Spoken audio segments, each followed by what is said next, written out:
मुझे काफ़ी सारे स्टूडेंट से क्वेरीज आई है कि पायलट बनने के लिए कौन कौन से एग्ज़ाम्स देने होते हैं।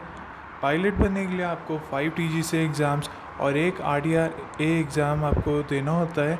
और इस वीडियो में आपको ये भी बताऊंगा कैसे आप pilot exam scholarship up to 50% off ले सकते हो।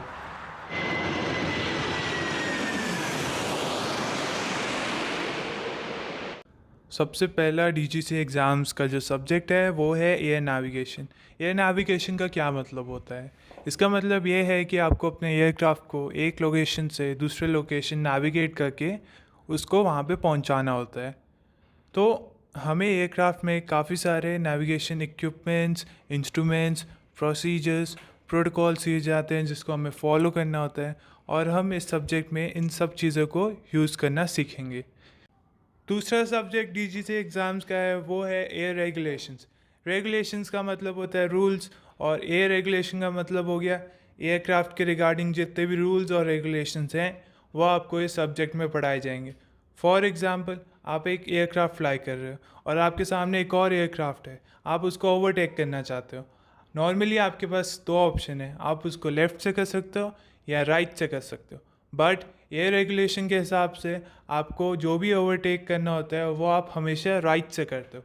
तो ऐसे ही बहुत सारे हम रूल्स और रेगुलेशन इस सब्जेक्ट में पढ़ेंगे।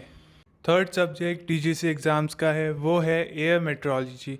मेट्रोलॉजी का क्या मतलब होता है? Study of atmosphere, atmospheric phenomenas, atmospheric effects on our weather, फिर different type of clouds, for example cumulonimbus जो कि सबसे डेंजरस होता है, अवॉइड करना है। Take off and landing conditions, क्या हम इस एयरपोर्ट पे टेक ऑफ कर सकते हैं या लैंड कर सकते हैं, एंड हज़ारियस वेदर अवॉइडेंस, और कैसे एटमॉस्फेयर हमारे एयरक्राफ्ट पे अफेक्ट करता है। जितने भी ये सारे एटमॉस्फेयर के रिलेटेड टॉपिक्स हैं वो सारे हम इस सब्जेक्ट में कवर करेंगे। फोर्थ सब्जेक्ट DGC एग्ज़ाम्स का जो है वो है technical general.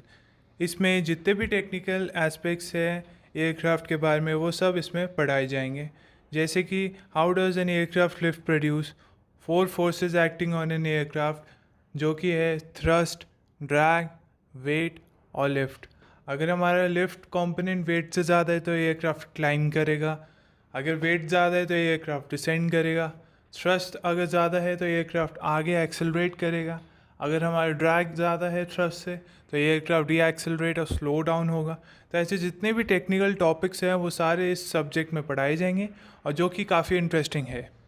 Fifth subject DGC exam का जो है वो है टेक्निकल स्पेसिफिक एग्ज़ाम। यह आपको पहले क्लियर करना होगा अपनी फ्लाइंग स्टार्ट करने से पहले, और एंडोर्समेंट कराने के लिए भी आपको ये क्लियर कराना होगा। तो जो दो सबसे मोस्ट कॉमन एयरक्राफ्ट हैं वो है सेस्ना 170 और सेस्ना 152। जो भी एयरक्राफ्ट की स्पेसिफिकेशंस होगी वो आपको इस सब्जेक्ट में पढ़ाया जाएगा, और अगर आपको मल्टी इंजन टाइप रेटिंग भी करनी है तो भी आपको ये एग्ज़ाम क्लियर करना होगा। सिक्स एग्ज़ाम जो है वो है RDR-A exam, radio telephony restricted aeronautical, जो कि WPC कंडक्ट करता है। इसमें पायलट और ATC कम्युनिकेशन टेक्निक्स आपको सिखाई जाती हैं, कैसे पायलट और ATC एक दूसरे से कन्वर्स और कम्युनिकेट करते हैं। तो मैं आपको एक शॉर्ट रिकॉर्डिंग सुनाऊंगा इस कम्युनिकेशन की। Hello, departure Canada 460, off 6 left, 2,300 for 5,000. Canada 460, radar identified, maintain 6,000, and can you keep your airspeed back around 220 or 230 or so? We certainly can, 220, 210, we'll give you that. Okay, thank you.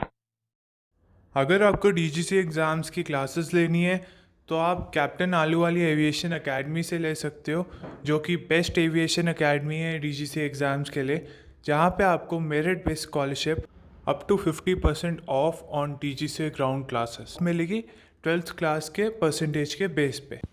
अगर आपको ये video अच्छी लगी और informative लगी तो इसको please like कीजिए, और आपको पायलट रिलेटेड और वीडियोस देखनी है तो आप मेरे चैनल को सब्सक्राइब कीजिए।